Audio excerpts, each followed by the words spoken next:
In this video, I'm going to be talking about realtor reputation, building a stellar image in our industry. What's up, guys? I'm Dan Gorfinkel with eXp Realty. Helped countless people buy and sell homes and coach also countless agents over the years. And today I just wanted to touch on what it's like to make sure you have an awesome reputation amongst your realtor peers in this business. I can go back to the very beginning and say, at first, I thought it was just an all-out war, a battle. You just wanted to beat the other guy to a pulp, do the best job possible for your clients. You still want to do the best job you possibly can for your clients, but there's something about having a good reputation in the business, and it transcends just your hometown. You need to make sure you have it across various towns within the areas that you're focusing in. And it doesn't undermine what you're going to do as far as negotiating for your own clients. You still want to get them the best deal possible, but you have to have a good reputation, because if you don't, you're not going to be able to get your people in to see homes. You're not going to be able to get them have their offers accepted when there's multiple offers. And I've heard in the industry that this plays out, even though through no fault of their own clients, if they had a row with a past interaction with another realtor, and now there's a home that's being listed by that realtor, good luck. It seems completely unfair. It has nothing to do with the client, but believe me, people hold grudges in this business, and you want to be on everyone's good side. And there's no reason. I think years ago, one of my mentors had likened it to the Red Sox and the Yankees rivalry. On the field, it's an all-out battle. You want to make sure you're winning the game. But off the field, you want to make sure that you're networking, you're obviously in touch with people, whether you're having dinner with other realtors on the opposite side of the equation.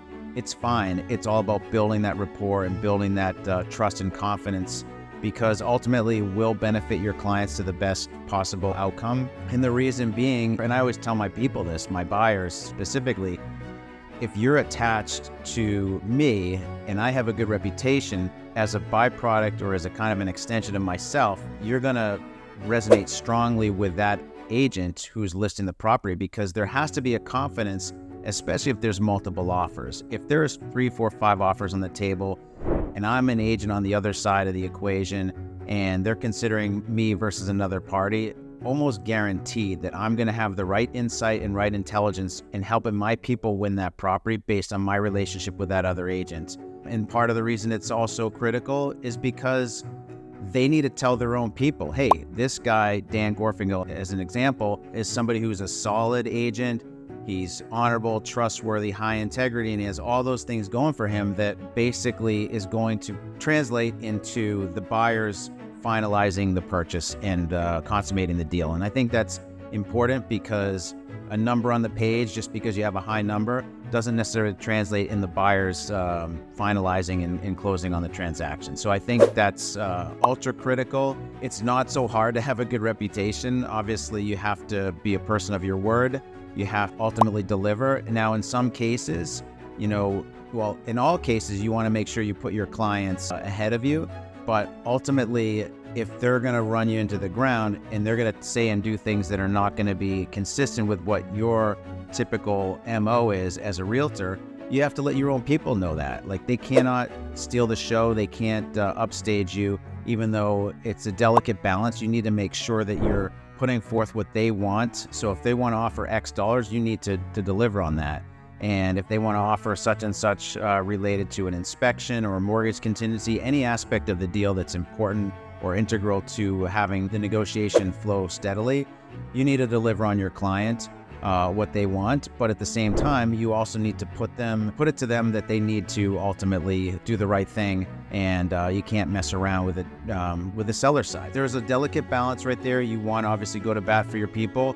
You want to ultimately please the other side. So you, at the same time, have to have the fiduciary duty of your own client. But in so doing, it's not a hard balance. It's a delicate one, but it's something that over the years, 2 decades almost in this business, people know me to the degree that I'm someone who's of their word, and my clients as an extension of me are as well. And I think ultimately everybody wants to make sure the deal closes at the end of the day.